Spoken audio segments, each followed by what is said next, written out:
B Unnikrishnan ഒരുക്കുന്ന രാഷ്ട്രീയ thriller പ്രതിച്ഛായയുടെ trailer പുറത്തിറങ്ങിയതോടെ വലിയ വിവാദങ്ങളിലേക്കാണ് സിനിമ നീങ്ങുന്നത്. മുൻ മുഖ്യമന്ത്രി ഉമ്മൻചാണ്ടിയെ സോളാർ കേസിൽ കുരുക്കിയത് കോൺഗ്രസുകാരും മാധ്യമങ്ങളും ചേർന്നാണെന്ന മട്ടിൽ അവതരിപ്പിക്കുന്ന ഇലക്ഷൻ മൂഡ് ചിത്രമാണിതെന്ന് മാതൃഭൂമി പത്രമടക്കം റിപ്പോർട്ട് ചെയ്തിരുന്നു. ഈ ആരോപണം ശരിവെക്കുന്ന രംഗങ്ങളാണ് കഴിഞ്ഞ ദിവസം റിലീസായ ട്രെയിലറിലുള്ളതും. മുൻ മുഖ്യമന്ത്രി ഉമ്മൻചാണ്ടിയെ ഓർമ്മിപ്പിക്കുന്ന കഥാപാത്രമായി ബാലചന്ദ്രമേനോനും മകനായി നിവിൻ പോളിയുമാണുള്ളത്. ഇതിൽ ഏറ്റവും കൂടുതൽ ചർച്ചയാകുന്നത് മുഖ്യമന്ത്രിക്കെതിരെ നീങ്ങുന്ന ജേർണലിസ്റ്റ് കഥാപാത്രമാണ്. ട്രെയിലറിൽ കാണുന്ന ഈ കഥാപാത്രത്തിന് പ്രമുഖ മാധ്യമപ്രവർത്തകൻ ഷാജൻ സ്കറിയയെ ഓർമ്മിപ്പിക്കുന്ന ലുക്കുണ്ടെന്നതാണ് സോഷ്യൽ മീഡിയ കണ്ടെത്തുന്നത്. ഇടതുപക്ഷത്തിന്റെ കണ്ണിലെ കരടായ മറുനാടൻ മലയാറി ഉടമ ഷാജൻ സ്കറിയയെ ഓർമ്മിക്കുന്ന ലുക്ക് കൊടുത്തതോടെ പടം ഇടതുപക്ഷ അനുകൂലികൾക്ക് വമ്പൻ ട്രീറ്റായി തന്നെ മാറുമെന്നുറപ്പാണ്. ഉമ്മൻചാണ്ടിക്കെതിരായ പീഡനക്കേസിലെ അതിജീവിതയെ ഓർമ്മപ്പെടുത്തുന്ന തരത്തിൽ നടി ആൻ അഗസ്റ്റിൻ അവതരിപ്പിക്കുന്ന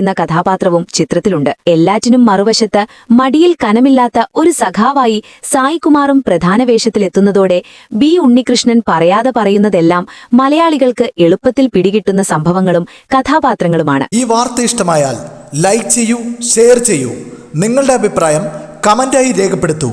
സബ്സ്ക്രൈബ് ചെയ്യൂ സൈബർ വിലാസം മീഡിയ നെറ്റ്വർക്ക്.